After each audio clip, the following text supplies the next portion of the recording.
All right, folks, welcome to another President Trump live event here at Golden State Times.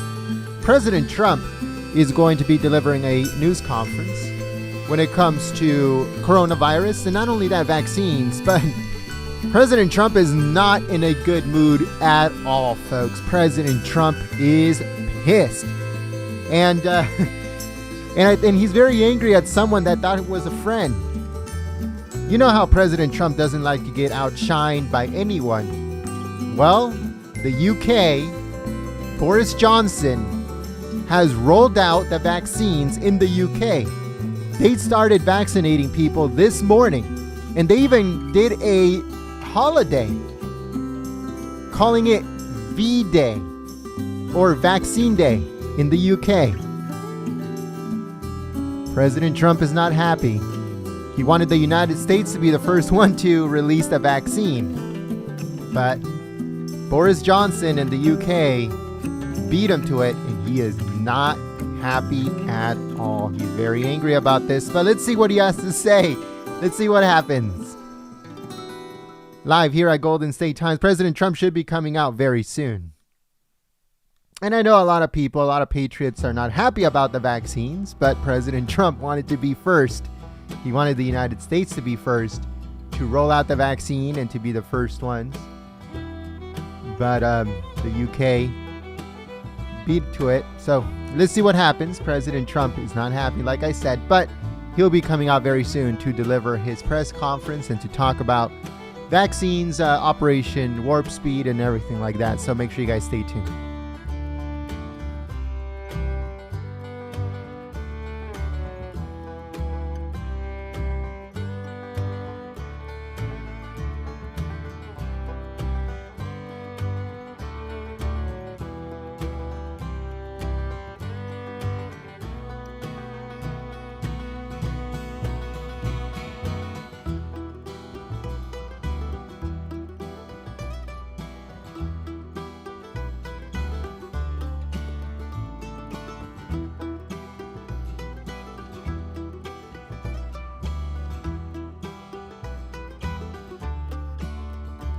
All right, folks, in the chat, let me know once they roll out the vaccines to the general public, because don't forget, right now, the vaccines are going to be for first responders. They're going to be for the elderly. They're going to be people in senior homes. They're going to be people who are more vulnerable or in areas where there's a huge cluster of infection. But if you are given the option to get vaccinated, will you get the coronavirus vaccine? Let me know in the chat. Now, here at Golden State Times, there's absolutely no opinion. So our opinion does not matter. We want to know what you guys think in the chat. And also, make sure you guys please share the live stream on social media. Don't forget to share the live stream on social media and click the thumbs up button, folks. That helps us with the algorithm. Here at Golden State Times, we don't go either way. We don't say yes, we don't say no, because our opinion does not matter, especially on this issue. But we want to know what you guys think. If you guys will get vaccinated if you are given the chance.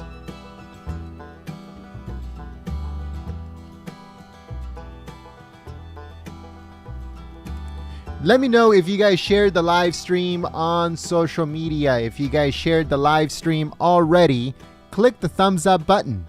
That will let me know that you had already shared the live stream. That's the best way to help out the channel. So if you shared the live stream on social media, click that thumbs up button and let me know. Also, sound off in the chat. Where are you tuning in from to watch President Trump for his press conference? Where are you tuning in from? What city, state, or country if you're anywhere around the world?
All right, folks, so we're getting some updates from the White House. Just give me a few moments here as we get ready to go for President Trump's news conference. Thank you so much for choosing Golden State Times as your news source and your stream of choice. We're also going to be giving shout outs to everyone that is sharing the live stream on Twitter. So if you do have a Twitter, it's the best place to share the live stream. If you do have a Twitter, then make sure you share it on there.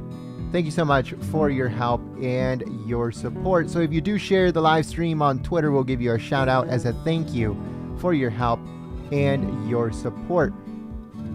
That's all we ask for, folks, is a quick share on social media. But if you don't have Twitter, make sure you share it on Facebook, on Gab, on Parler, on all of those social media sites.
All right, folks, sorry about that little hiccup in between there. I apologize. Here in California, it is getting crazier and crazier every day, folks. Yesterday, I think it was, they said 700,000, almost 700,000 people without lights. There was power shutoffs for thousands of people for over 12 hours. Where I live and where the office is at, the power didn't come back on until 8:30 in the morning after being shut off all of a sudden with no heads up, no notification, no nothing at 8:30 p.m. So it lasted 12 hours. 12-hour shutoff. Power shutoff. This has to be probably the 7th power outage in the last month and a half. 7th. And now they're doing it with no heads up at all. You have power 1 minute, boom, off the next minute until 12 hours later you get your power back. That's how crazy it's becoming here in California. And now they're even doing interference and outages for internet service. Whether you have home internet or you have business internet, they do not care. They're shutting off services for hours on end. For businesses, like we run through business internet and through regular internet, they're also doing shutoffs on those too. California is getting worse and worse by the day. But 12-hour power shutoffs, that is crazy.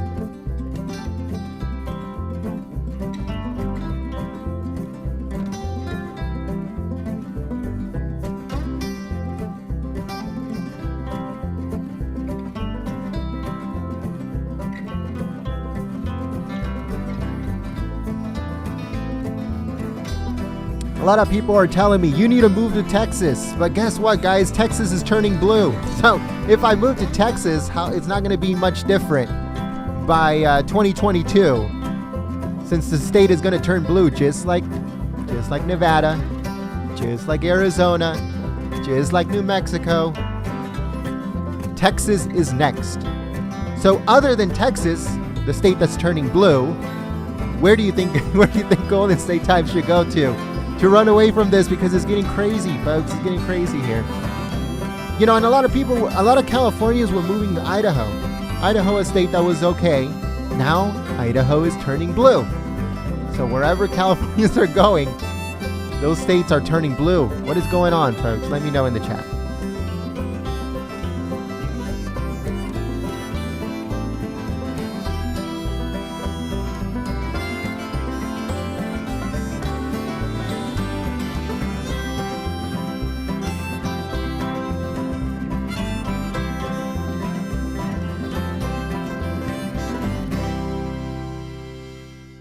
Now, Florida. Now, that's a very, very good idea. Florida is, as of right now, still very red.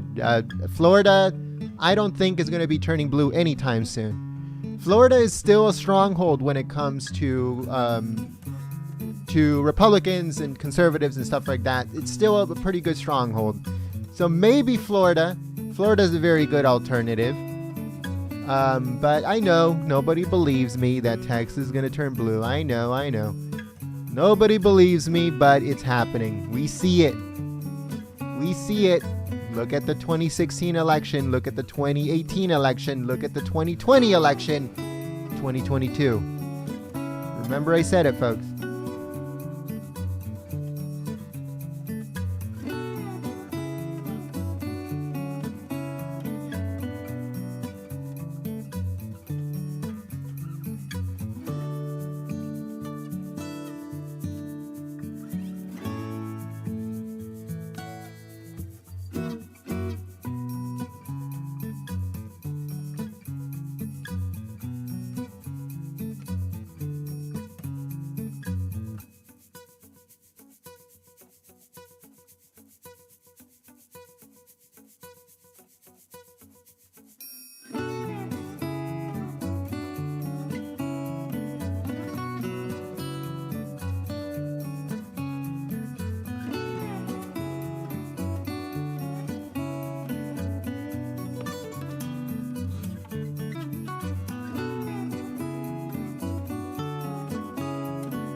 All right, folks, so we were going to be giving shout outs to all the Patriots who are sharing the live stream on social media. We want to give a big thank you to News We Trust. Thank you so much, Great Patriot, for sharing the stream. We also have, let's see here, Arrest the Traitors. Thank you so much, Great Patriot, for sharing the stream. Wake Up and Smell the MAGA. Thank you so much, Great Patriot, for sharing the stream. Joy Solomon and also Gulf Coast Granny. Thanks so much, Great Patriot, for sharing the stream.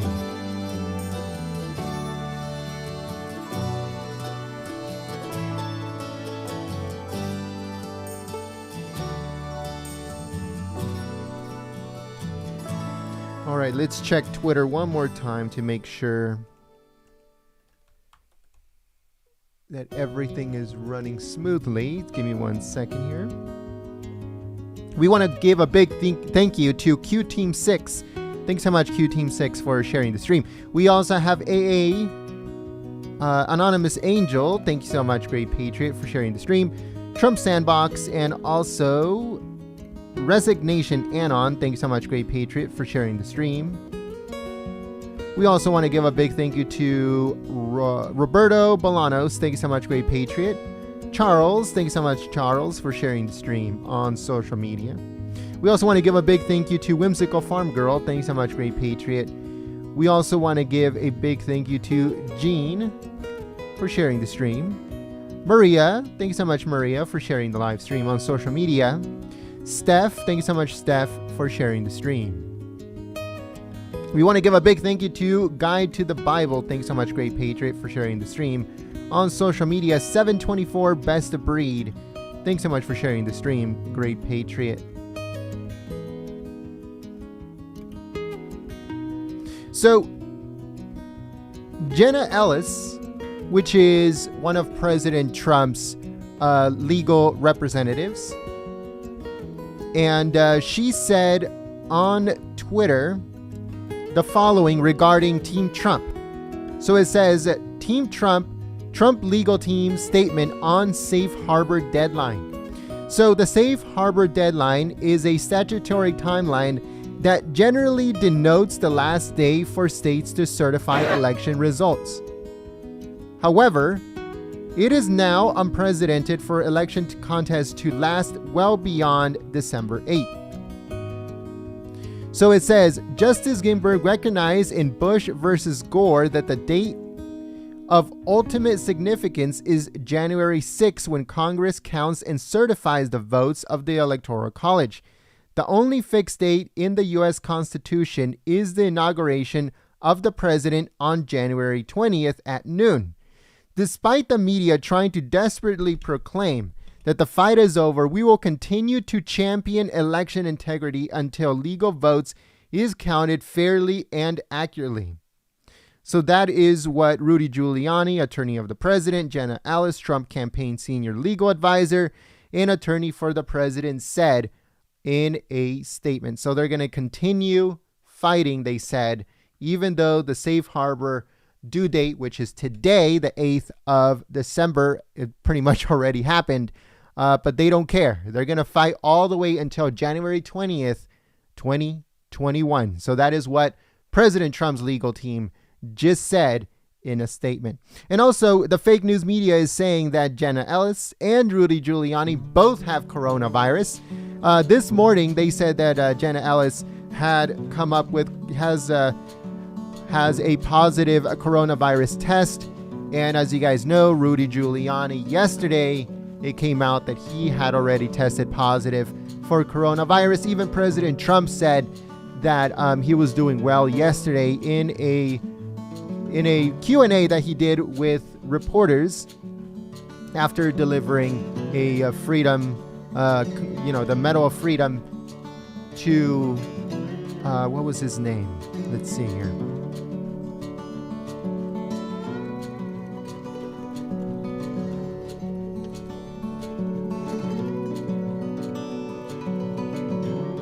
To Dan Gable. Dan Gable got the Medal of Freedom from President Trump yesterday. And after the ceremony, President Trump did a little bit of a Q&A. A few questions were answered. And they asked him regarding Rudy Giuliani, and he said that Rudy Giuliani was doing really well. He didn't have any symptoms at the time, and that he had spoken to Rudy Giuliani that morning, meaning yesterday morning, and that he was doing well. But now Jenna Ellis is also, according to reports, she had also tested positive for coronavirus. So let's see what happens.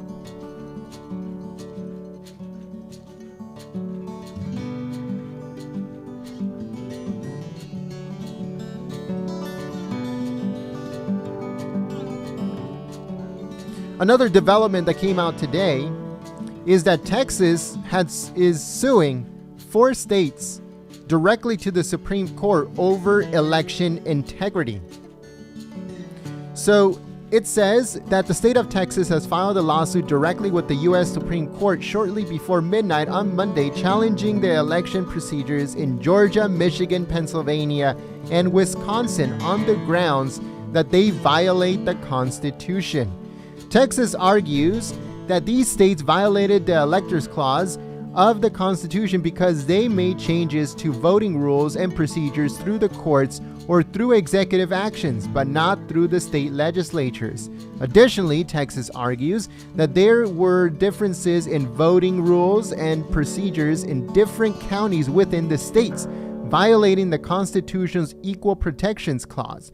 Finally, Texas argues that they were voting irregularities in these states as a result of the above. Texas is asking the Supreme Court to order the states to allow their legislatures to appoint their electors.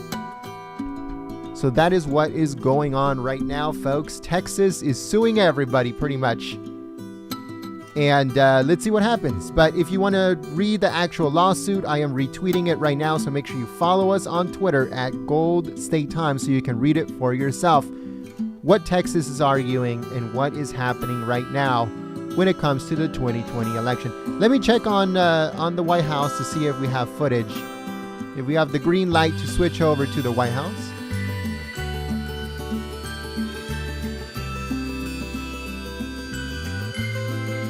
Chris.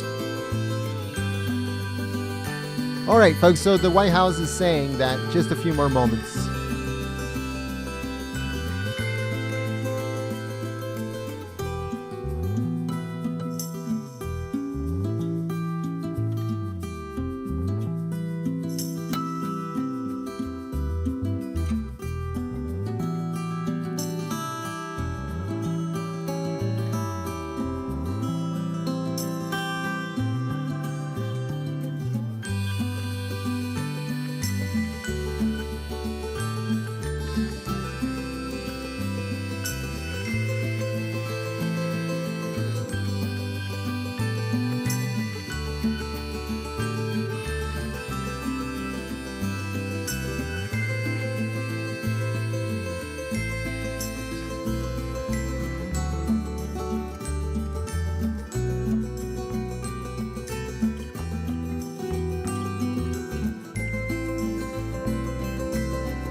All right, folks, so I'd like to give a big thank you to Sean McDonald. Thank you so much, Great Patriot, for sharing the stream on social media. Trump is your president. Thank you so much, Great Patriot, for sharing the stream. Colin Greenfield, thank you so much, Great Patriot, for sharing the stream.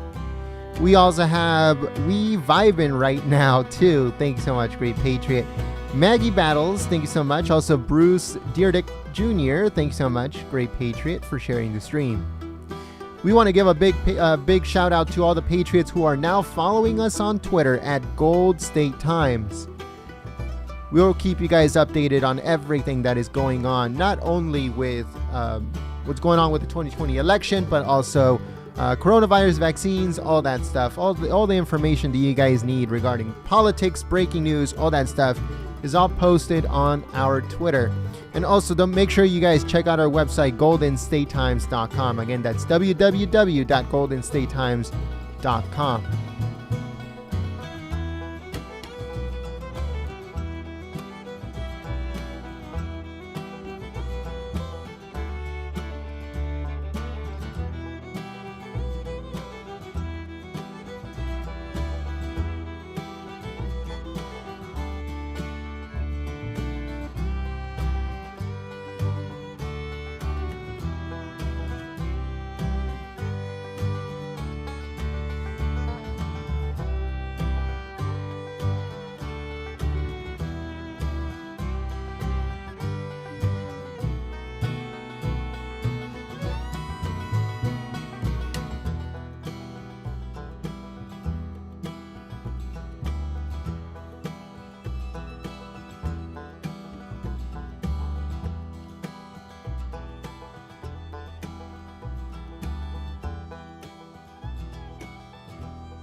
All right, folks. So we do have the footage. Stand by. We're gonna be switching over right now. So just give me a second here.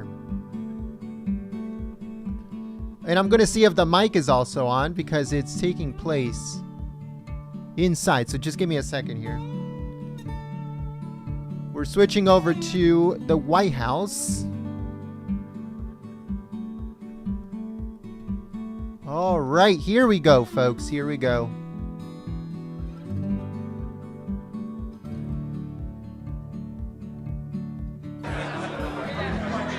All right, so we do have the mic on, so just give me a second here.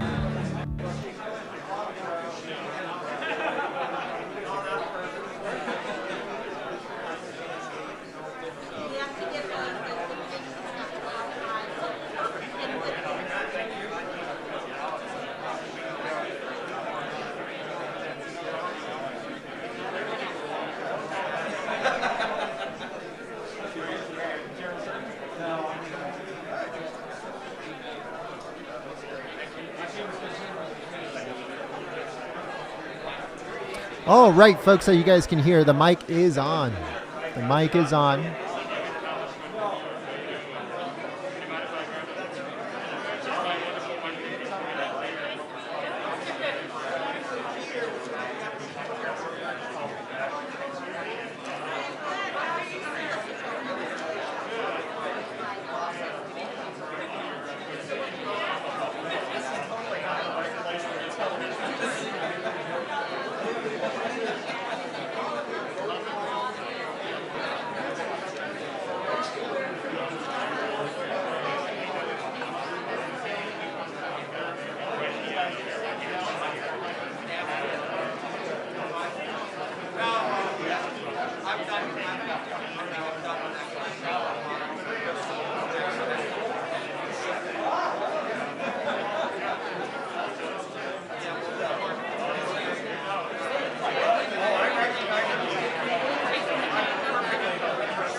All right, folks. So before I I give more shout outs and stuff like that. I want to give a big thank you to all the patriots who prayed for my sister-in-law.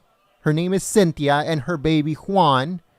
They have come out coronavirus or COVID-19 positive a few days ago. And on our previous live stream, I asked for prayers, and prayers were received. And the power of prayer is extremely, extremely powerful. And all the patriots who prayed, who kept them in their prayers that night, or maybe into the next day, thank you so much, great patriots, because you guys are making such a big difference. So we want to give a big thank you to all the patriots who prayed for my sister-in-law Cynthia and her baby Juan, and I think her boyfriend too has coronavirus. So keep them in your prayers. Keep them in your prayers tonight or today, tomorrow, whenever you guys can. If you guys are the praying type, then make sure you guys keep Cynthia and her baby Juan and her boyfriend in your prayers.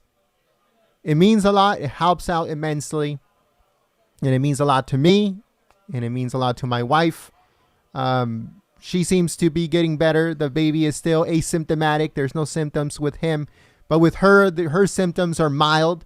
So, like the really bad cough, really bad sore throat, trouble breathing a little bit, fever, chills, all that stuff. She's feeling it. She's feeling it. If you want, oh, here we go, folks. Here we go. But thank you so much once again to all the patriots who prayed for them. Thank you so much. Really.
President Trump should be coming out very, very soon, folks. So make sure you guys please share the live stream on social media. That's the best way to help out the channel. If you're new to the channel, we encourage you to subscribe and click that bell as we cover President Trump fairly and completely here at Golden State Times. Here we go.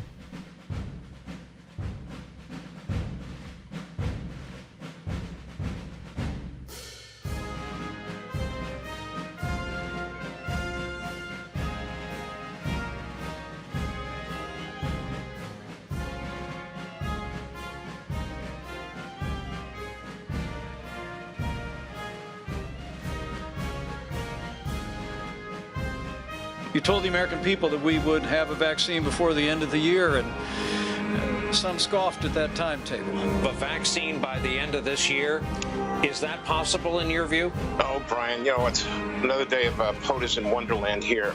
It is preposterous. Could be January, could be later. We don't know. Would have a vaccine before the end of the year, and some scoffed at that timetable. The vaccine by the end of this year, is that possible in your view? Oh, Brian, it's another day of POTUS in Wonderland here. It is preposterous. Could be January, could be later. We don't know. So the whole process is going to take a year and a half at least. They're certainly not going to be ready to start poking people in the arms real soon. I still think 12 to 18 months is an aggressive schedule, and I think it's going to take longer than that to do so. There's no prospect that there's going to be a vaccine available for the majority of the American people before the middle of next year. It is impossible to get that done by the end of the year. Operation Warp Speed is unequaled and unrivaled anywhere in the world. The single greatest mobilization in U.S. history, pioneering, developing, and manufacturing therapies and vaccines in record time. Operation Warp Speed is doing something that's never been done before in history. The first Americans will get shots in arms in the second half of December. That's incredible, Elizabeth. The timeline has just been jaw-dropping. We were able to and empowered to make all the right calls and decisions. Well, this is a rather remarkable moment because it is true. This is Warp Speed. Warp Speed is being run in a non-political way, in a way we can be proud of. We believe we're going to have people getting vaccinated, millions of people, before Christmas this year. It's just unheard of in the history of public health, this accomplishment.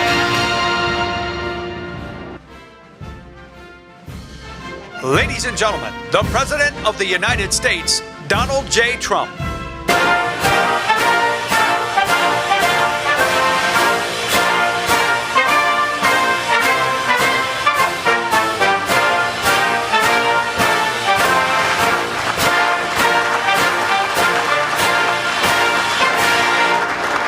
Thank you very much. Please. How are you, Admiral? Thank you very much. Appreciate it very much.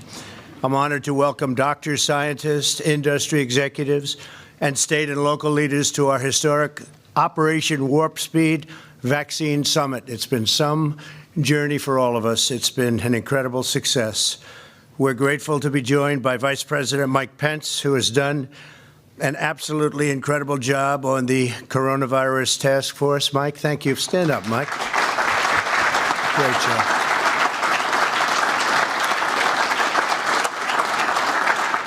We're here to discuss a monumental national achievement. From the instant the coronavirus invaded our shores, we raced into action to develop a safe and effective vaccine at breakneck speed. It would normally take 5 years, 6 years, 7 years, or even more. In order to achieve this goal, we harnessed the full power of government, the genius of American scientists, and the might of American industry to save millions and millions of lives all over the world. We're just days away from authorization from the FDA, and we're pushing them hard, at which point we will immediately begin mass distribution. Before Operation Warp Speed, the typical time frame for development and approval, as you know, could be infinity. And we were very, very happy that we were able to get things done at a level that nobody has ever seen before. The gold standard vaccine has been done in less than 9 months. On behalf of the entire nation, I want to thank everyone here today who has been involved in this extraordinary American initiative. I also want to recognize members of my administration who have worked tirelessly in this effort. Alex Azar, please, Alex. Where's Alex? Thank you, Alex. Great job. Monsef Slawi, where are you, Monsef? Thank you very much. Great job. A man who's now going to be very important, General Gus Perna. I have no doubt about it, right? Logistics. Jared Kushner's worked so hard. Where's Jared? Jared, wherever you may be. Thank you, Jared. Dr. Deborah Birx. Deborah? Thank you very much, Deborah. Guar, where is Brett? Great job you've been doing, Brett. Surgeon General Jerome Adams. Jerome, thank you very much. Terrific. Dr. Robert Redfield. Robert, thank you very much. Appreciate it. Administrator Seema Verma. Seema, thank you. Dr. Peter Marks. Peter? Where's Peter? Thank you. Paul Mango, Adam Bowler, and Brad. Thank you very much. Great job. Thank you all very much. Incredible job. And many others also. Many, many others. We're also grateful to be joined by Governors Greg Abbott. Where's Greg? Bill Lee. Bill? Thank you. Thank you. Thank you, Bill. Ron DeSantis. Ron. Thank you, Ron. Thank you. Thank you very much. Great job, Ron. And John Bell Edwards. John Bell. Thank you. Thank you, John Bell. Thank you very much. As well as Senator John Barrasso, who's a fantastic doctor also, by the way, I have to say. When I need info on that subject, I call up John. Thank you, John, very much. Senator Steve Daines, congratulations on a great win. Great win. That was easier than you thought, it turned out, right? It was a little easier than you thought. Great going. We're proud of you. Congressman Greg Walden. Greg, thank you very much. Thank you very much. And Congressman Brad Wenstrup. Thank you, Brad. Great job. And many, many others. My administration provided a total of $14 billion to accelerate vaccine development and to manufacture all of the top candidates in advance, long in advance. As a result of this unprecedented investment, we are exceedingly proud that both Pfizer and Moderna vaccines are approximately 95% effective, which is a number that nobody expected to be able to get to, far exceeding anything that really that anybody thought. We went out and we said, what do you think a maximum would be? And I think doctors, we all came up to the conclusion that something like that would be really incredible. We have other candidates looking right now. We have some big ones that we're going to be announcing very soon. We have some companies, great companies out there you all know about, Johnson & Johnson and others, and they're all coming in, and they're coming in very quickly. We expect to have some news on that very shortly. And we have worked very well with the companies, but if for any reason we have any problems, we will be instituting the Defense Production Act, and we will make sure that we don't have any problems for very long. We've instituted it before. 2 additional companies, AstraZeneca and Johnson & Johnson. As you know, the Johnson & Johnson's a one-dose, one-shot vaccine, so we're going to see how that works. That would be very helpful if that all came out, and I think it probably will. Also, they're showing tremendous promise, all of them, tremendous problem. We're very hopeful that the FDA will authorize the Pfizer vaccine within days. We've got to get it moving. And Moderna vaccine almost immediately thereafter. Large numbers of tests and samples have been done. So hopefully that, if authorized, tens of millions of vaccine doses will be available this month. And we'll get it distributed very quickly. We have that all set, and hundreds of millions more will quickly follow. Every American who wants the vaccine will be able to get the vaccine. And we think by spring we're going to be in a position that nobody would have believed possible just a few months ago. You know, amazing, really amazing. They say it's somewhat of a miracle, and I think that's true. The plan we put forward prioritizes the elderly and patients with underlying conditions, as well as healthcare workers and first responders. The ultimate decision rests with the governors of the various states, and I hope the governors make wise decisions who will decide where the vaccines will go in their state and who will get them first. We urge the governors to put America's seniors first, and also I think those who work with seniors, which obviously you're going to have to do that. I think they have to go together. And doctors, nurses, first responders, etc. This will quickly and dramatically reduce deaths and hospitalizations, and within a short period of time, I think we want to get back to normal. It's a very standard phrase. We want to just get back to normal, get back to where we were a little more than 9 months ago. We're doing incredibly. And in many respects, we're still doing incredibly with our stock markets and everything else, which are hitting all new highs. We've already finalized a partner here. Thank you very much. We appreciate it very much. And they deliver vaccines directly to nursing homes as soon as the states request that they do. Later today, General Gus Perna will outline the detailed plan to rapidly distribute the vaccine to every state, territory, and tribe. States have designated over 50,000 sites that will receive the vaccine. We've worked very closely with the states. Actually, we've had very good relationships with the governors. I almost think all of the governors at least in those conference calls that are somewhat secret, other than sometimes on occasion, Mike, the press will break in, which is fine too. It's amazing how you leave those rooms and about 10 seconds later, there wasn't even time for a leak. They were on the call, but that's all right. So you assume that. You always assume that. But they'll be going through pharmacies, hospitals, healthcare providers. Through our partnership with FedEx, UPS, and McKesson, we'll ship doses from warehouses directly to the designated sites, and we're thrilled to be joined by representatives of those really great American companies. Those companies have worked with us, and they've been incredible to work with, and I want to thank you all for being here. Please, thank you very much. Thank you. Thank you very much. As I've stated all along, and I guess as you saw pretty vividly, I heard about what they were going to show prior to my coming. You saw that very few people thought that this was possible.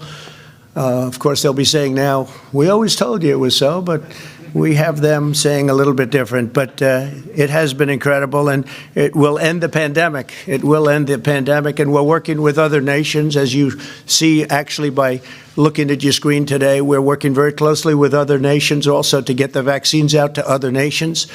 And that's very important. We work with the world. We're working with the world. We have great companies, and we're working with the world. In just a few minutes, I'll sign an executive order to ensure that the United States government prioritizes the getting out of the vaccine to American citizens before sending it to other nations.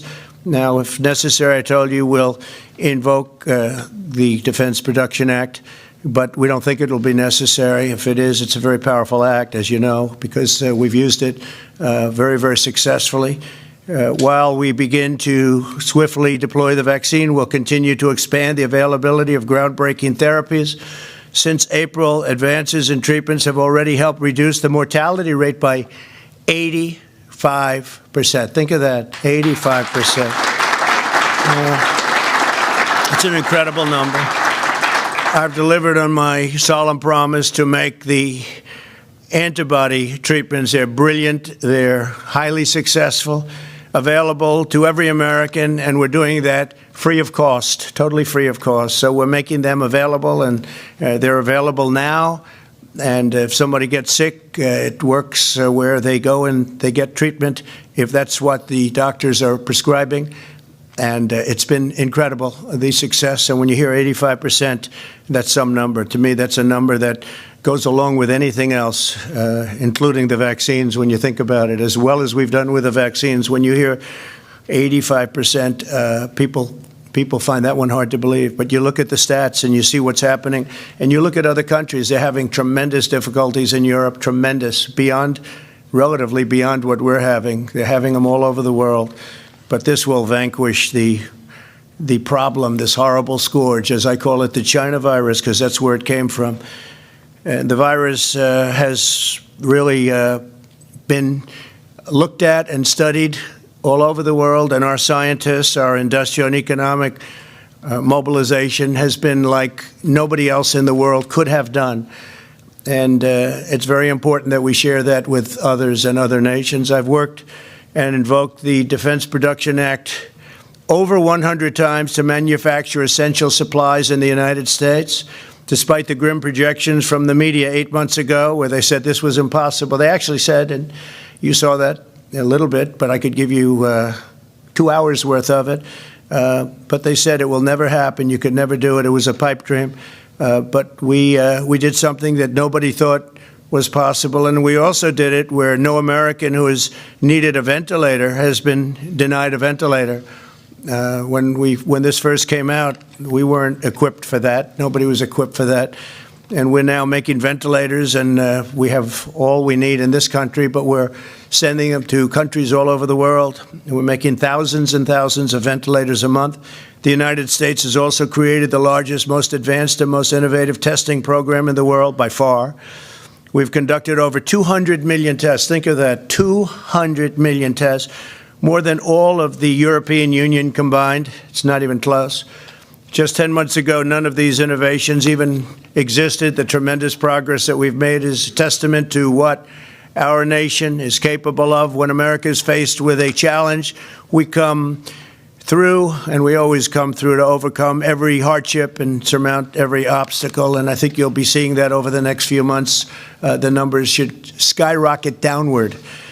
We are the most exceptional nation in the history of the world. Today, we're on the verge of another American medical miracle. And that's what people are saying. People that aren't necessarily big fans of Donald Trump are saying, whether you like him or not, this is one of the greatest miracles in the history of modern day medicine or any other medicine, any other age of medicine. American companies were the first to produce a verifiably safe and effective vaccine. Together we will defeat the virus, and we will soon end the pandemic, and we will save millions and millions of lives, both in our country and all over the world, and we've already started. Thank you again to every person here today, and for the incredible achievements that you've done. You're going to be very proud of this day, and you're going to be very proud of this period of time, because nobody thought this was possible. Nobody thought it was even remotely possible to do what we've done in a period of less than 9 months, something that just not even thinkable. And we took a lot of heat when we said this is our goal, and we frankly weren't even quite using the numbers that we used. We far exceeded what we thought. If we would have said sometime next year, I think most people would have said that would be great, that would be a miracle. But we did it long before sometime next year. So now I want to ask several leaders who have been crucial in this effort to join me on stage as I sign the executive order to ensure that American citizens have first priority to receive American vaccines, and then we're going to be working with other countries all over the world, and I think we'll be able to start doing that almost immediately also, because we have millions of doses coming in. So thank you very much. Thank you. It's a great honor.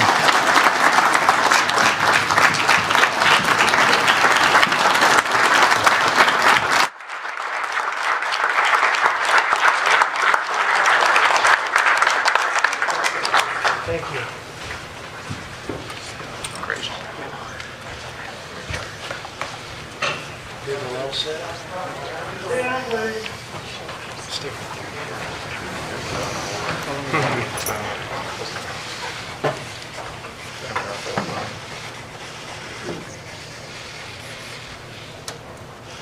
So, let's see here. I guess we have to do our vice president, right?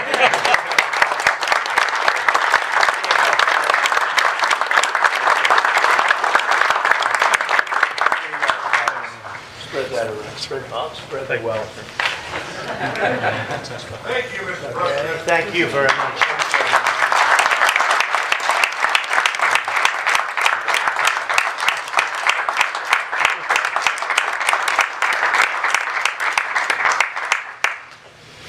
Thank you very much, everybody. Thank you.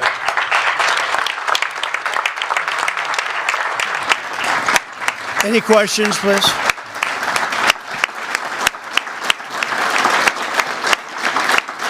Thank you. Thank you.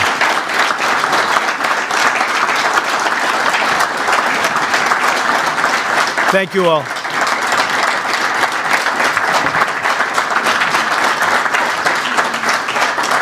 Any questions, please? Question? Yes, please. Mr. President, it's clearly a success, this vaccine. I'm wondering, though, what your message is to the American people, given all the increasing cases right now, about what they should do over Christmas and the hardship that they're all facing as this virus does get worse. Yeah, well, CDC puts out their guidelines, and they're very important guidelines. But I think that the vaccine was our goal. That was number one, because that was the way it ends. Plus, you do have an immunity. You develop immunity over a period of time. And I hear we're close to 15%. I'm hearing that, and that is terrific. That's a very powerful vaccine in itself. And just tremendous progress has been made.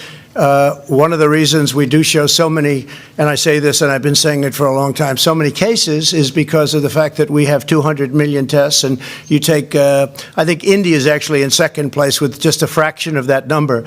So we're many times greater than the second country. And India has 1.4 billion people, where our testing program has been incredible. And we actually are also coming out with new tests very shortly that will make the process even easier and you won't need doctors necessarily to do the test. So we have some incredible tests coming out in a very short period of time. Yeah, please.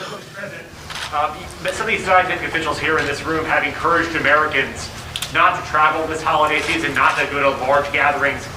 Across the street, you've been holding holiday parties with hundreds of people, many not wearing masks. Why are you modeling a different behavior to the American people than what your scientists tell them? Well, they're Christmas parties, and frankly, we've reduced the number very substantially, as you know. And I see a lot of people at the parties wearing masks. I mean, I would say that I look out at the audience at those parties, and we have a lot of people wearing masks, and I think that's a good thing. Yeah, please, over here, go ahead.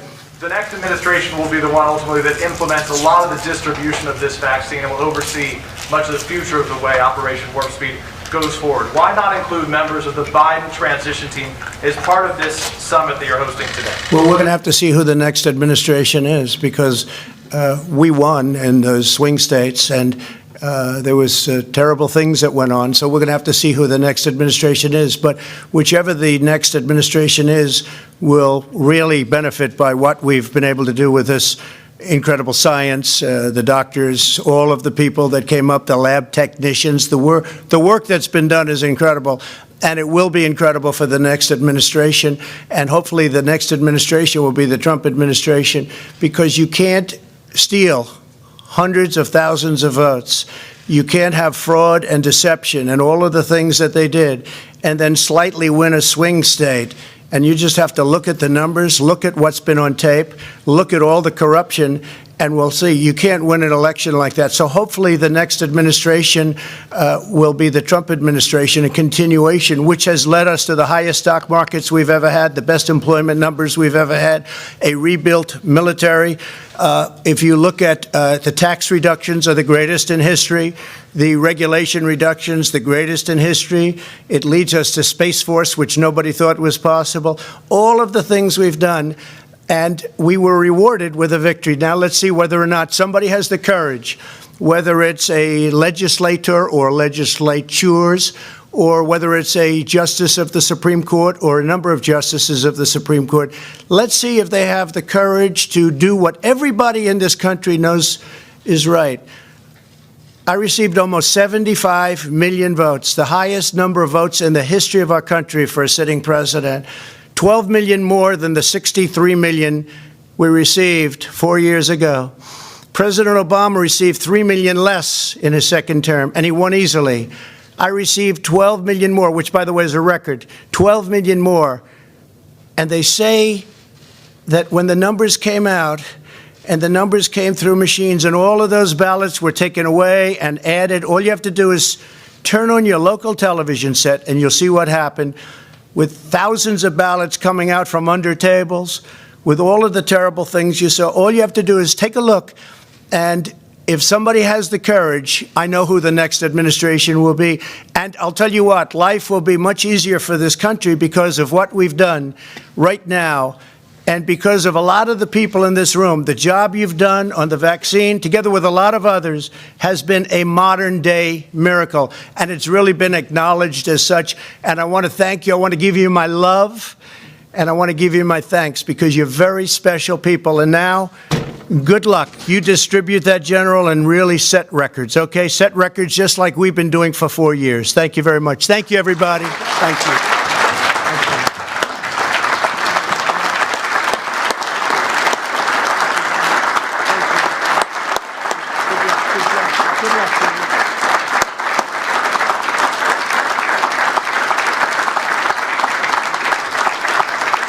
All right, folks, thank you so much for joining us here at Golden State Times. President Trump delivering a quick Q&A after signing the executive order at Operation Warp Speed Vaccine Summit.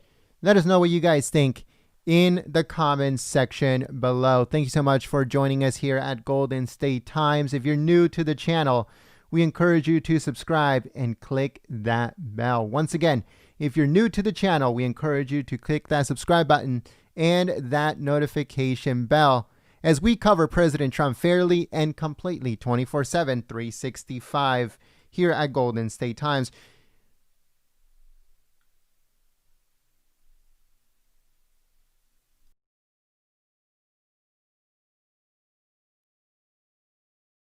We also want to give a big shout out to all the patriots who are sharing this video on social media. Thanks so much for your help and your support. That's the best way to help out Golden State Times, is by sharing the live stream, sharing our videos on social media.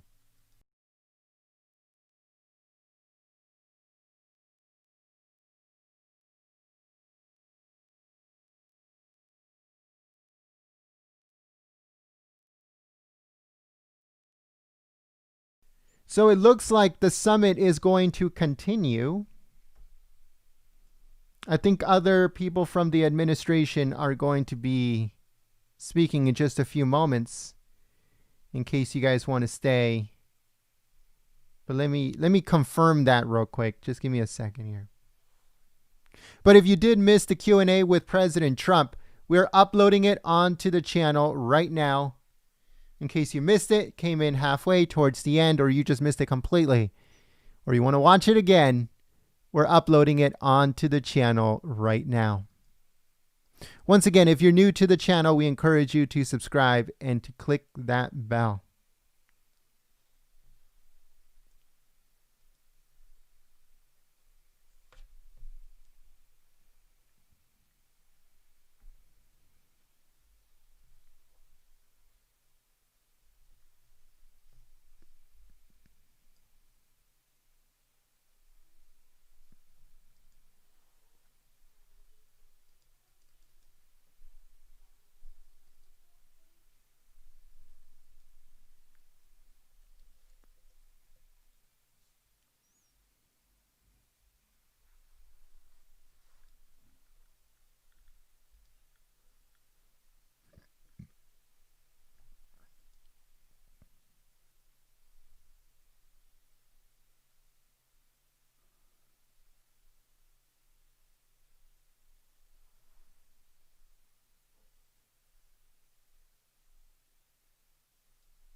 Good afternoon, everyone. I'm Paul Mango. I'm the Deputy Chief of Staff at the Department of Health and Human Services, and I'll be your host for the balance of the afternoon.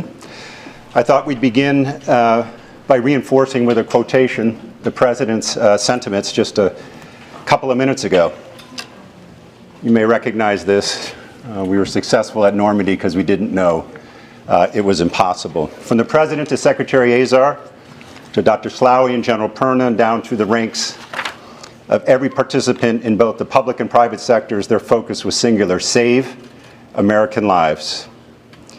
No one on this team ever knew bringing millions of doses of even one, not to mention two vaccines, safe and effective to the American people before year-end was impossible. This was the principal reason today why we are where we are, on the verge of doing just that. But as the President noted, this is what separates America from the rest of the world. We take the impossible and we make it possible. Make no mistake about it, though, today is not a declaration of mission accomplished. Rather, it's a glimpse into mission impossible, an extraordinary effort to successfully confront what many of the world's experts and pundits believed could not be done. We have three objectives for this afternoon. The first is to build understanding. We will describe how the Trump administration plans to equitably distribute safe and effective vaccines to any American desiring one. Second, we seek to build confidence, describe how the Trump administration is following data and science in the development and evaluation of the vaccines. And third, we're going to recognize achievements, celebrate the private sector innovation, commitment, and the American spirit those working with the Trump administration have demonstrated every step of the way to achieve the fastest development and distribution of vaccines in history. The run of show today will be as follows. Dr. Slaoui will discuss the strategy and process behind the investments and cultivation of our vaccine portfolio, while General Perna will provide some insights into the task of shipping vaccines within 24 hours of FDA authorization. Adam Bowler and Dr. Peter Marks will discuss the rigorous gold standard process the FDA is using to ensure the vaccines are safe and effective. Admiral Giroir and the executives from FedEx, UPS, McKesson, and Thermo Fisher will discuss cold storage, handling, and delivery logistics. We'll then have a 10-minute break, about an hour and a half in. Then Brad Smith will be moderating a panel with CVS and Walgreens to discuss vaccine administration, with a focus on long-term care and senior living facilities. Then Secretary Azar, who's been the architect of Operation Warp Speed from the start, will interview Governors Abbott, DeSantis, Edwards, and Lee about the critical role of states and jurisdictions in the vaccine prioritization and administration process. Finally, we'll hear from Vice President Pence, whom you know has been leading the White House task force for the last 9 months. He'll offer some reflections and closing remarks. Implicit in this agenda are 3 vital partnerships animating the success of Operation Warp Speed. First is HHS and the Department of Defense. Second is federal state, and third is public-private. The federal government is enabling success, but we would not be here today if not for the set of collaborative partnerships. You will gain more insight into each of these over the next couple of hours. As Dr. Slaoui and General Perna come up onto the platform, I'd like to briefly describe the paradox that's inherent in their roles. Dr. Slaoui's role has been to evaluate and advance from over 100 candidates what became a portfolio of 6 vaccines having the greatest probability on a risk-adjusted basis of achieving our objectives. At the same time, General Perna's role has been to create a distribution and administration architecture ensuring any or all 6 of these vaccines translate into actual vaccinations. So while Dr. Slaoui's odds of success improved with every vaccine in the portfolio, the complexity of General Perna's task grew exponentially. Some vaccine requires 2 doses, some require 1. Some need an adjuvant, some need a diluent. Some injections are 21 days apart, some are 28 days apart. Some need small needles and syringes, others need large ones. Some need to be stored at minus 80 degrees Celsius, others at room temperature. I think you get the point. Nonetheless, General Perna and his team from the Army Logistics Command, along with the Centers for Disease Control and Dr. Redfield, are meticulously working through these issues. But it's best that Dr. Slaoui and General Perna describe all of this in their own words. Dr. Slaoui? Thank you.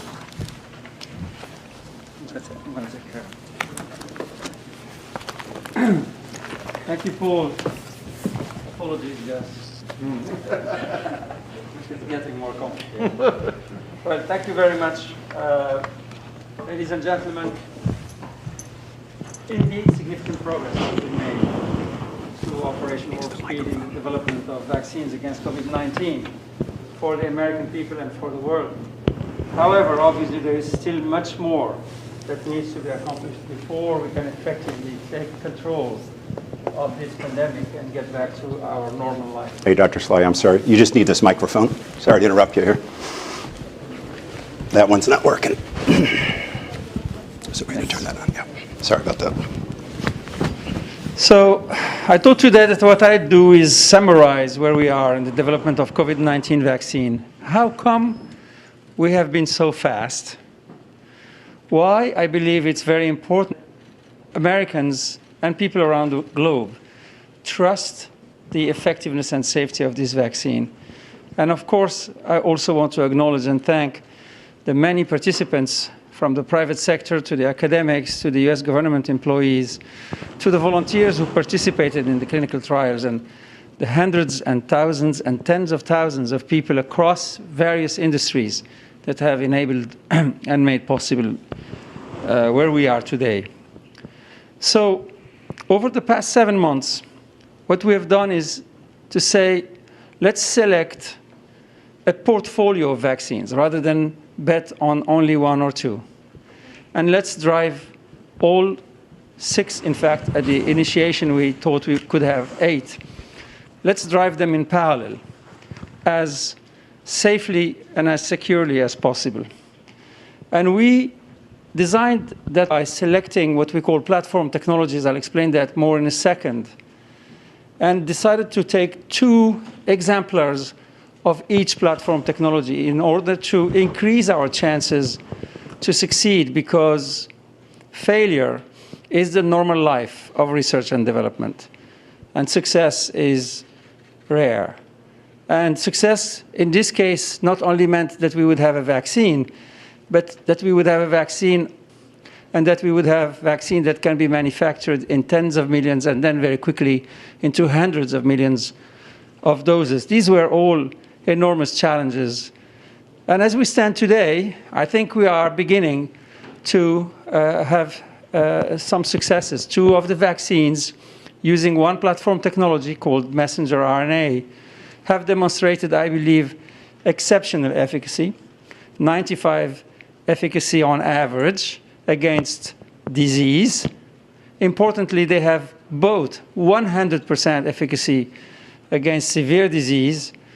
They are equivalently efficacious in people over the age of 65, and importantly also in the diverse population that constitute our nation.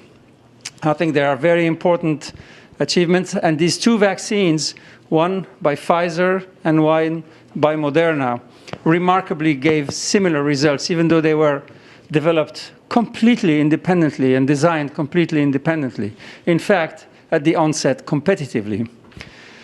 These 2 vaccines will be reviewed by the FDA, as you know, on December 7th for the Pfizer vaccine and on December 17th for the Moderna vaccine. And we hope, I read today the comments from the FDA that are encouraging, that we hope these vaccines are likely to be approved and made available into several tens of millions of doses very quickly to the US population. 2 other vaccines from the portfolio using a different platform technology, which are a virus that's unable to replicate, that it cannot infect you, but is able to deliver to you the vaccine, are in advanced phase 3 trials. One of them by Johnson & Johnson has already recruited more than 35,000 subjects in the phase 3 trial. And Mr. President explained that that vaccine is a one-shot vaccine, which in the context of a pandemic is really a major advantage because people can achieve protection quickly after having received 1 dose, and we don't have to rely on them coming back for a second dose. I'm not saying 2 doses is bad. I'm just saying 1 dose is even better than 2 doses. That vaccine is likely to complete its efficacy trial in terms of assessing efficacy of the vaccine probably early in the month of January, and hopefully would file for emergency use authorization either late in January or early in February. That's important because we are likely to have a 3rd vaccine somewhere in February, hopefully if the appropriate efficacy and safety profile of COVID. And there is a 2nd vaccine using similar platform technology by AstraZeneca. That vaccine is also being tested in a phase 3 trial here in the US, where 17,000 plus subjects have already been recruited, and where we project that efficacy may be achieved somewhere in the end of January or early February, and maybe by late February or early March, that vaccine could become available if approved by the FDA. Further, increase the number of vaccine doses we have to immunize the nation and the world. And finally, we have 2 more vaccines using a 3rd platform technology, which is a more classical platform technology, using recombinant proteins. And these are vaccines by a biotech company here in the US called Novavax, and another one by 2 large pharma and vaccine companies that put their efforts together, Sanofi and GlaxoSmithKline. These vaccines are in phase 2 trials and should be starting the phase 3 trials in the next few weeks or days. And if proven efficacious, they may, before the middle of the year, again, be able to apply for emergency use authorization and further add to our menu of vaccines with hopefully comparable efficacy and various advantages in terms of cold chain requirements and storage and other features. So in summary, I would say we have 2 in the hand, substantially, the 2 RNA vaccines, 2 close by, and 2 to come. We plan to manufacture enough of these vaccines to immunize about 20 million of our citizens before the end of this year, about 30 million in the month of January, and about 50 million in the month of February. Those would be immunizations that require 2 doses of vaccine. And we hope to have more vaccine doses of the messenger RNA vaccines and or more vaccine doses from the other portfolio vaccine that I cited to complete the immunization of the rest of our population, which we project could be done by the month of June, if everybody accepts, which we hope, to be vaccinated.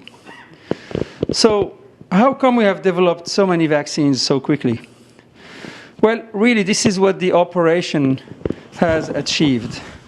And there was a visionary, I think, this together the academic sciences, the industry experience, biotech or pharmaceutical, the US government entities in terms of the Human Services Agency, and the Department of Defense. The capabilities, the project management, the deep science, the industrial experience were all put together, financed, freed from bureaucracy, and empowered to make decisions. And I have to say, it has worked remarkably well. Yet, that was, I think, the necessary context in which speed was able to be achieved. But specifically, why were we so fast? 3 main reasons. The first reason is we were able to cut the front part of the development process of a vaccine from years to literally weeks, thanks to the use of what's called platform technologies. It's a little bit like if you had, imagine a cassette player can play classic music if you put a classic music tape, or a rock and roll if you put a rock and roll tape. 99% of the cassette player is, of course, the same. Only the tape changes, and you have a very different outcome. It's the same with vaccine. Platform technologies are a mean by which you can produce a vaccine that induces the right immune responses, and you put a different cassette in it to make a different vaccine against a different virus. So when we knew, we as the industry and the academia, what the virus that causes COVID-19 is and its sequence, companies were able to take that sequence, plug it in the cassette player of their platform technology, and be into the clinic within 2 months from the discovery of the virus. This is where we cut, I would say, most of the time. Those platform technologies have been invested into for decades for some of them, and at least for 10 years for instance, the messenger RNA.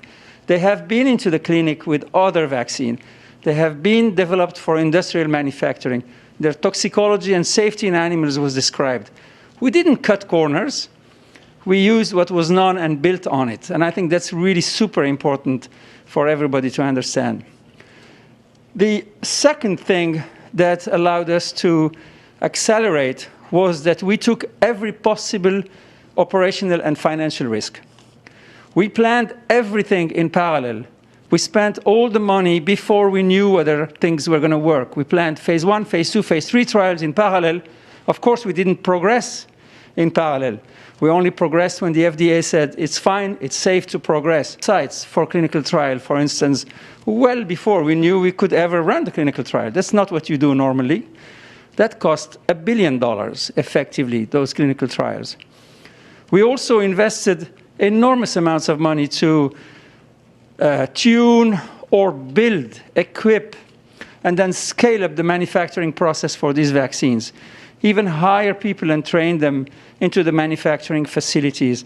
What we need to realize is no industry has idle manufacturing capabilities waiting for the next pandemic to happen. So that was a huge challenge, frankly, the bigger challenge, to be able to find those manufacturing capabilities, source the raw materials. My colleague, General Perna, and his team have done an unbelievable job in enabling the access to the raw materials, to the equipment, to the engineers, to whatever it is that was needed to be able to drive the speed of manufacturing. That's how we're able to have millions of doses of vaccine before the vaccines are approved. That's never how it works in real life. And then the third reason why we went very fast was that we ran very large trials for the efficacy, to assess efficacy of the vaccines. In the context of a pandemic, running a very big trial actually accelerates the speed with which you run the clinical trial, because it allows you to accrue more cases in the trial. And having cases in the trials is what allows you to assess whether the vaccine is efficacious or not. Unfortunately, also, the speeding up of the pandemic and transmission of the virus has helped. And we were able to achieve, thanks to that, a much faster completion of the efficacy trial. As a second objective of having very large clinical trials is that we have a much larger database to document the short-term and mid-term safety of these vaccines. Normally, 6,000 to 8,000 subjects in a clinical trial is what's required for approval of a new vaccine. These are the key reasons why we have been able to accelerate the development of these vaccines. We did not cut corners, and these are the reasons why I really have a plea to all of us to keep our minds open, to keep our ears open, to remain receptive to facts, to science, to information that will be made available transparently. You will witness that as of Thursday through the FDA process, where every single bit of information and data that has been generated will be available and accessible to everybody to look into. Identify those experts that you know and that you trust and ask them what they think of the data. Listen to the data yourself and make up your mind. We have 95% efficacy, almost an insurance against this pandemic, and 100% efficacy against severe disease, a disease that killed more than 200,000, almost 300,000 people, killing more than 2,000 every day. Those are the risks we know, and they are happening every day. I hope most of us will accept to be vaccinated, because that's the way through which we will be able to control this pandemic. Otherwise, vaccines that are not used are useless. Vaccination is what's important. Finally, while great progress has been made, as I said in the beginning, we still have a lot to do. We still have vaccines that are being tested in phase 3. I told you that the Johnson & Johnson vaccine has recruited 35,000 subjects. We need to get to 42,000. That's our objective. The AstraZeneca recruited 17,000. We need to get to 30,000. And the 2 protein vaccines are going to start their phase 3 trials in the next few weeks. So we need all of you, please, to volunteer or continue to volunteer to participate into the clinical trials, because it is thanks to the 44,000 volunteers who participated in the Pfizer trial and 30,000 volunteers who participated in the Moderna trial that we have been able to assess that these vaccines work. It is your generous action, and I would call on your civic sense to please continue to participate in the clinical trials, even if 2 vaccines may very well be approved in the next few weeks. And I would say there's in that not only an action that will help our country and the world, in that it defines that more vaccines can be shown to be efficacious, but that action is also, frankly, helpful to you. You've heard me say we can immunize 20 million people in December, 30 million in January, 50 million in February. If you participate in a clinical trial, you have 50% chance to have the vaccine now. And from some other trial, depending on how randomization is done, you may have 66% to have vaccine now. And these trials are running so fast. When the trial completes, you will have also a chance, if you received the placebo, to get vaccination immediately once the trial has read out. So please continue to participate, continue to help. We are continuing to drive as fastly and as safely as we can the development and the manufacturing of this vaccine. And I know General Perna is working very hard with his team to ensure that they make it to the location where you will be able to be immunized. General, up to you now. Thank you.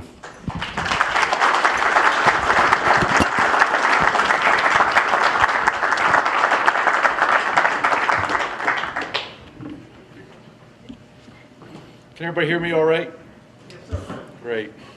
Well, thank you, and it's a great honor to be here, and it's a great honor to co-lead this effort with Dr. Moncef Slaoui, a world-renowned scientist, and I just tell you, a personal friend and somebody that's helped me grow personally and professionally over the last 6 to 7 months. And again, Dr. Slaoui, thank you so much. Okay, so it's clear to everybody that I am not a scientist. I am a soldier, and I'm very proud to be a soldier, serve under Secretary McCarthy and Chief of Staff of the Army, General McConville. And I just feel obligated to say it is an honor to serve our country and our nation as a soldier. And I just want to say thanks to all the servicemen and women that are out there every day sacrificing for what we do.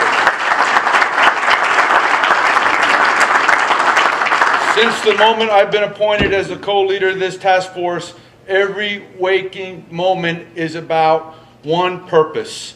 And Dr. Slaoui and I have this purpose together, right? It is about saving American lives. There is nothing else that has our focus but saving American lives. And we're doing that, right, by delivering safe and effective therapeutics and vaccines to the American people. And how did this come to fruition? As quickly said earlier by Dr. Slaoui, it's come to fruition because of our approach being a whole of America effort. Right? It was led at the government, at the highest levels of the government, by Secretary Azar and Secretary Miller of the Department of Defense. It has been supported and collaborated by our great industry partners that are represented here today, and I'll call some out in the future. But trust me when I tell you, we couldn't do it without them. And then it has been contributed through great academia conversations about innovation. How do we are able to act in an agile and adaptive way to the COVID and achieve success of what we're trying to do. So it was this collaboration of this effort that I just cannot express enough to all of us how important this was. Future problems facing us need to always have this type of collaboration if we want to ensure success. It's been a Herculean effort, as Dr. Slaoui talked about. We have focused, we have built brick and mortar capability and capacity, expanded already capability that existed so that we could ensure that we have vaccines when they were approved. We have prioritized materials from around the world into our industry partners. We have prioritized medical equipment into our industry partners to achieve the success that we're talking about today. Initial doses in the hundreds of millions, right, or excuse me, in the tens of millions, right, in December. But we will quickly expand every week, every month that goes by until we have enough vaccine for all the American people. That was our mission, safe and effective vaccines to the American people. Now, we're at a stage, as Dr. Slaoui said, we're on the precipice of having vaccines approved. So what is next? Because we don't want to get out in front of ourselves. As my father used to say, you can only spike the football when you're in the end zone. Well, what is the end zone described as here? Shots in arms, right? And so we want to make sure that we have a distribution plan that is capable, right, of taking the vaccines that are available on a daily, weekly, and monthly basis and ensuring a distribution to the American people. How do we do that? 3 cornerstones to our plan. First and foremost, we went to the CDC, experts, right? Not part-time, experts in managing vaccines and medicines in distribution to the American people. We collaborated and we partnered with them, led by Dr. Butler, supported by, led by Dr. Redfield, supported and providing leadership through Dr. Butler, Dr. Messonnier, Dr. Patel, and hundreds of others that are true professionals in how to manage and distribute this vaccine. Very, very important to our success. Second, we went to private industry. Why? Private industry knows how to do this. They do it every day. They do it quietly. They do it professionally. They do it with expertise. Vaccines and medicines flowing throughout our country every single day, right? And who's doing it? Private industry. We went to them. We collaborated with them. We took their good ideas. We put them into our plan. The CDC integrated, synchronized, coordinating their capabilities and capacity of industry to ensure that we have a well-nested plan for distribution. Right? And then what was the last thing? Key to our success. It's not our plan that needs to be implemented perfectly. It is the governor's plans that we want to enable, that we want to empower, that we want to make sure that we can execute according to their priorities and guidance. They know their states. They know their people. They are being informed by highly professional medical personnel that know their people and their states. Our position is to enable them. So it is this trifecta, the CDC, commercial industry, and the governors and their states that is going to make us successful at the end of the day. Trust me, it is about collaboration. It is about unity of effort. It is not about command and control. This is what the operation's been able to synchronize and integrate. So, as said earlier, right, what is our goal? Our goal is upon EUA, emergency use authorization, which will be determined by the FDA, we will start moving vaccines within 24 hours. We will move them throughout the entire United States of America. 50 states, 8 territories, 6 megacities, and 5 federal agencies.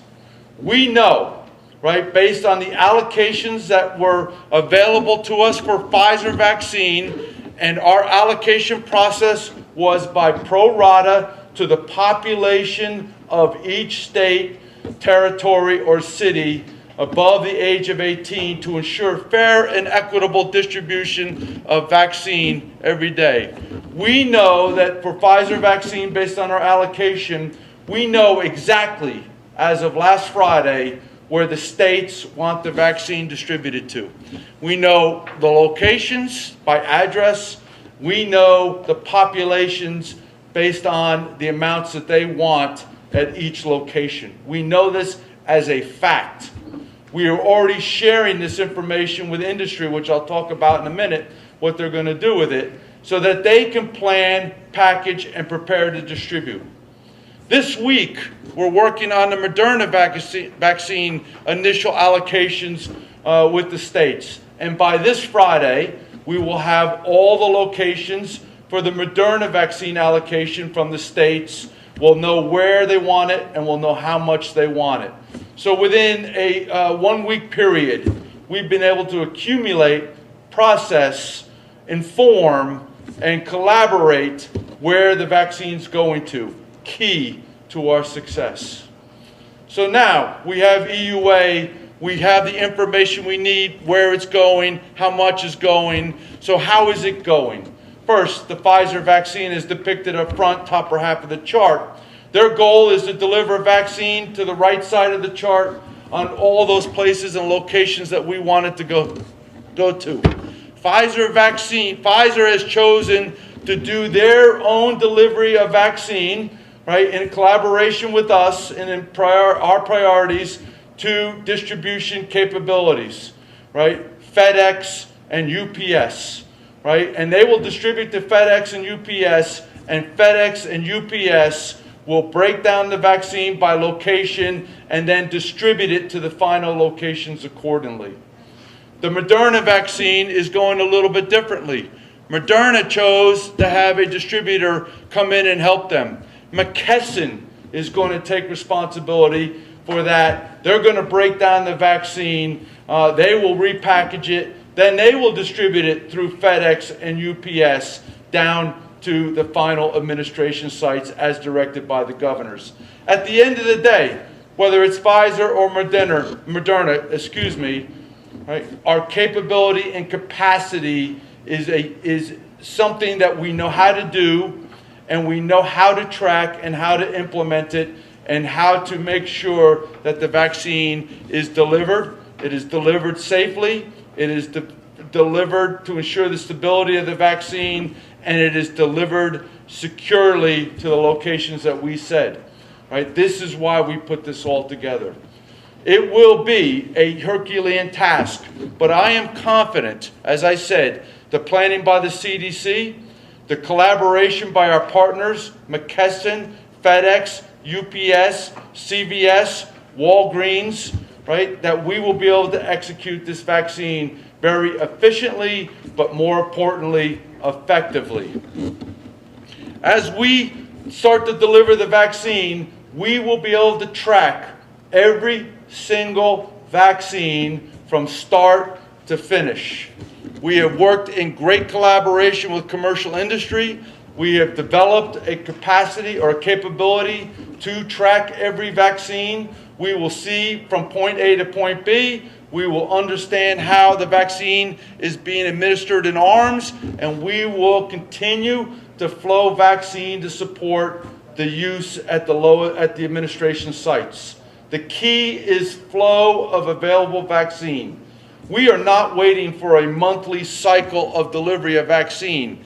Every day, every week that vaccine becomes available, allocations will be provided to the states, and we will start and we will execute a predictable and consistent cadence of vaccine delivery. We will do that by providing allocations to the states. States will tell us where they want the vaccines to go, and then we will deliver the vaccines in accordance to the process that I told you. What is the greatness of this? It is about making sure that we get the initial doses out following EUA within 24 hours, and then providing a steady cadence of vaccine so that planners can plan, and then people who are going to have to administer understand the timing of administration, where we can notify persons to come get shots and be available. It is the flow we're trying to create that will determine our success. I'm very excited about this. I'm very excited about the amount of work that's gone into this. Somebody said to me the other day, "Oh, I heard there's EUA coming about. Are you guys going to start planning?" I said, "Start planning." We literally have started planning, as Dr. Slawi talked about, 7 months ago. Right? It was in parallel that we executed this. We assumed success so that we could get ahead of the problem. It was because of the great efforts by the CDC, the collaboration of commercial industry, and the states' Herculean effort to plan for the people to receive shots, that we're going to be successful. So, with that said, I will tell you, I am 100% confident that we will be able to implement this, that with our collaboration of the trifecta there, we will be successful, and we will start to have shots in arms within 96 hours of EUA. That's what I believe with all my heart. And I am counting on it, because I, for one, have told my mother, right, get the vaccine. I've told my sons, get the vaccine. That's how confident I am in this. So I ask for you, as Dr. Slawi said at the end, right, all of us, the American people, we can beat this only together, right? We can do this if we do it together, right? Be informed, right? Don't be led. Understand, do your research, hold yourself accountable to hearing both sides of the story, and then make an individual decision that's best for yourself and your family and your community, right? And if we do that, we will be successful, and we will defeat, right, the enemy, which is COVID. So with that said, thank you everybody for your time. It's a real pleasure.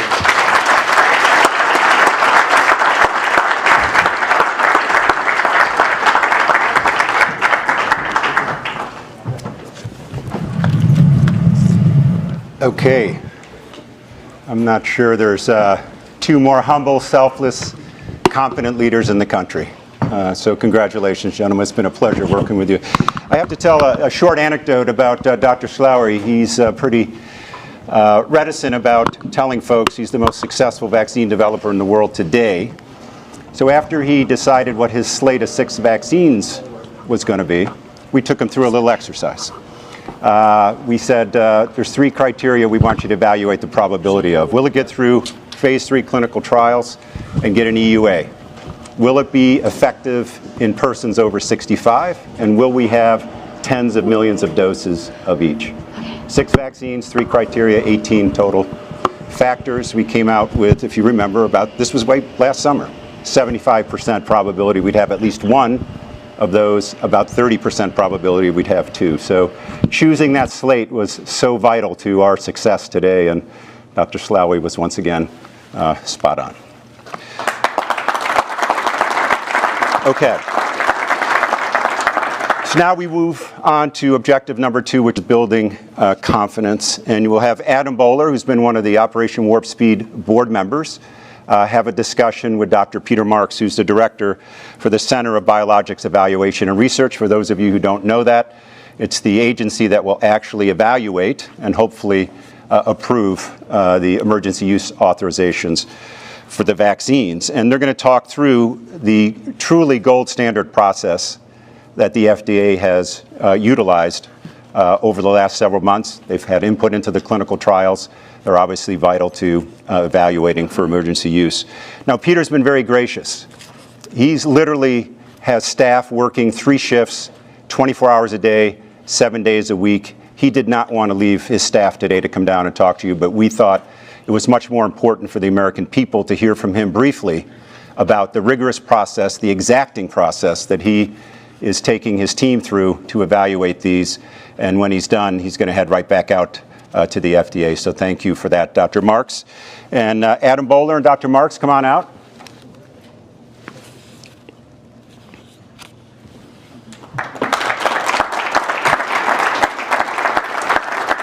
And Adam, it's all yours, Adam. Thanks very much, Paul. You guys hear me okay? Is it working? Well, thanks so much for joining me, Dr. Marks. And I've had the pleasure of getting to know you over the last number of months, and you lead an unbelievable team at the FDA, and I know the American people owe it to all of you for your hard work. So first, thank you very much for being here. No, thank you very much. Let me start. Obviously, this has been an unbelievably rapid development cycle from a vaccine perspective. So maybe take us through what is the difference between this approach versus the traditional approach, which would long. So take us through that. Right. So I think Dr. Slaoui alluded to this, but I'll just kind of try to say it in a different way. You know, normally vaccine development is something that is de-risked so that one completes each step, stops, looks, then goes to the next step, stops, looks, then goes to the next step. And at the end of the process, one really ramps up manufacturing. What was done here is instead of that serial one after the other process, many things were collapsed and done at the same time. And I think General Perna noted that instead of waiting till the very end to decide how you're going to distribute the vaccine, instead of waiting till the end to decide that you're going to manufacture large amounts of vaccine at risk, these were done at the same time. And what that means by doing things parallel in a parallel manner is that corners were not cut here.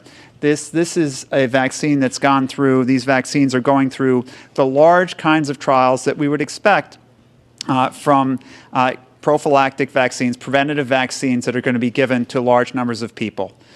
Just to give you just a number, the average vaccine development program for the kind of prophylactic preventative vaccines that we're talking about is about 21,750 people enrolled. So these programs with from 30,000 to 45,000, 44,000 patients enrolled or individuals enrolled, that's a pretty nice size program. And so that's giving us kind of the gold standard types of a clinical trial program that we'd like to see for preventative vaccines. Thank you, Dr. Marks. Now, one question that's circling, and Dr. Salawi just talked about it, is whether Americans should take this vaccine. So let me ask that question to you, is why should Americans trust these vaccines? So the reason why I'm sitting here today and the reason why we're going through the process that we're going through at FDA is so that Americans can trust a vaccine that they're going to receive. The FDA is known around the world for its regulatory rigor. We're one of the only regulators in the world where we don't just take the data that's handed to us from companies and look at it. We actually take the data listings, the raw data that gets sent to us, and do analyses ourselves on that. And it's a group of over 150 people working right now at FDA to go through and do these type of analyses to make sure that the vaccine is what it says it is, to make sure we fully understand the side effect profile, to understand sometimes we learn things that manufacturers didn't even know about their own vaccines by doing our analyses. And so by doing that hard work, making sure that when it comes through this process, we're going to have a vaccine efficacy that we can trust, safety that we can trust, and quality that we can trust, which is what Americans deserve, because all the people working at FDA right now are thinking about this vaccine as if it's one that they want to take, they want to have their families take, and then have our extended family in the United States take. And this is really important, that we're only going to get there if we do this all together by taking vaccines together. This is a time where we have to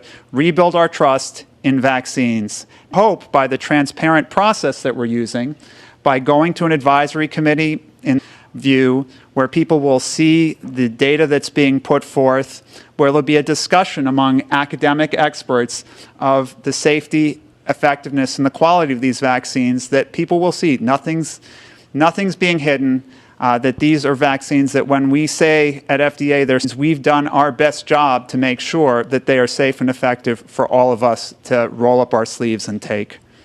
Thank you, Peter. The clinical trial process, I mean, the size, the scope, give me a little sense of that.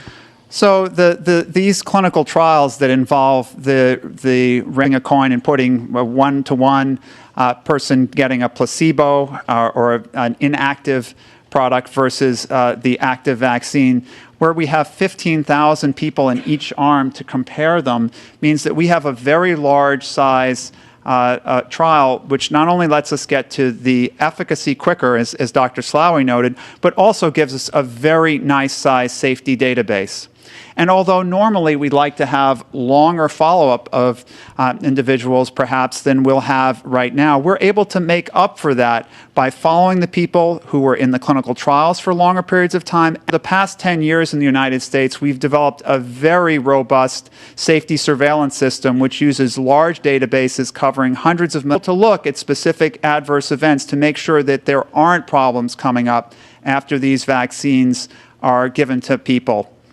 And we wouldn't let them out there in the first place if we thought that there was any significant chance of that. But we are going to make sure by monitoring them that there aren't things that emerge as they're used. What happens next? I mean, I know obviously the FDA is going to go through their process. A lot of people are expecting, we all hope for authorization. So assuming that happens, assuming you went through and issued the EUA, what happens next? After an emergency use authorization is granted, there'll be several things that will happen. The Advisory Committee of Immunization Practices will make further recommendations about use of the vaccine. The vaccine will then get into General Perna's hands, and they will get it out there, and we will activate a surveillance system. There will actually then be, in the coming months, additional trials that will be done on these vaccines, because there are populations that we still don't have information on that we have to get information. Children among them, that will get more data on these vaccines so that we'll be able to ultimately, hopefully, by late spring, start to vaccinate the entire population and get to children so that we actually then stop the entire COVID cycle. And I know once it gets into General Perna's hands, was it plus a day? Less? That's it. One final question for you, Dr. Marks, which is expand a little bit on how important it is for every American to get this vaccine, or not, feel free to say. I think it's really critical here to understand that what we're doing at FDA is trying to make sure that people have the confidence to use vaccines. Vaccines have been an incredible public health advance. Our agency has been regulating vaccines for over 100 years, since actually before the Center for Biologics, the precursor, actually predated the Food and Drug Administration. It was established by the Biologics Control Act of 1902, for anyone who wants some history lesson. And so we've been doing this for a while. The first or second biologics license was for a smallpox vaccine. So we've been doing this, and so we got a pretty good sense of what safety looks like for a vaccine. And we've seen what vaccines can do. Eliminated smallpox.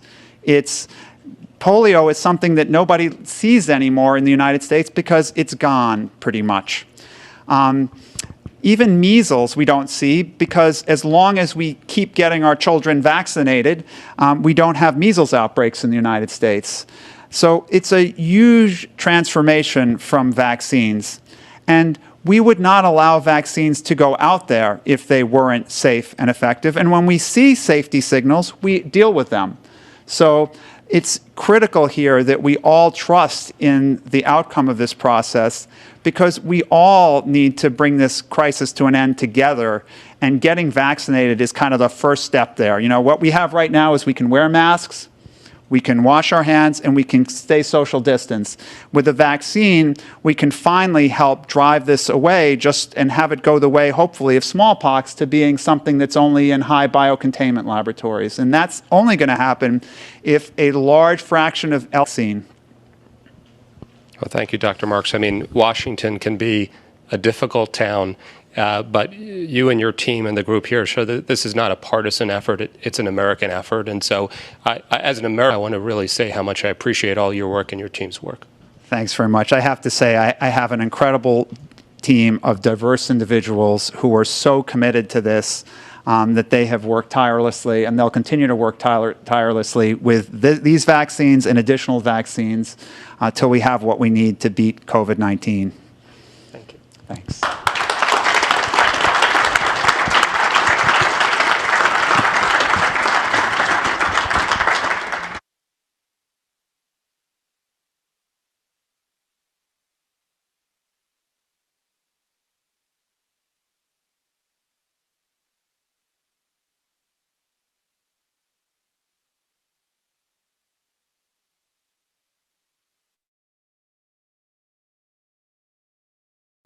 All right, folks, thank you so much for joining us here at Goldens.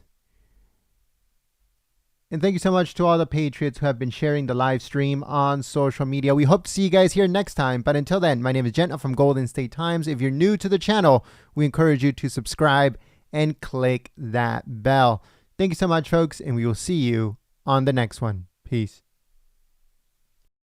We also want to give a big shout out to all the moderators for keeping the chat clean and enjoyable for everyone. We will meet you guys here for President Trump's next live stream coming very soon.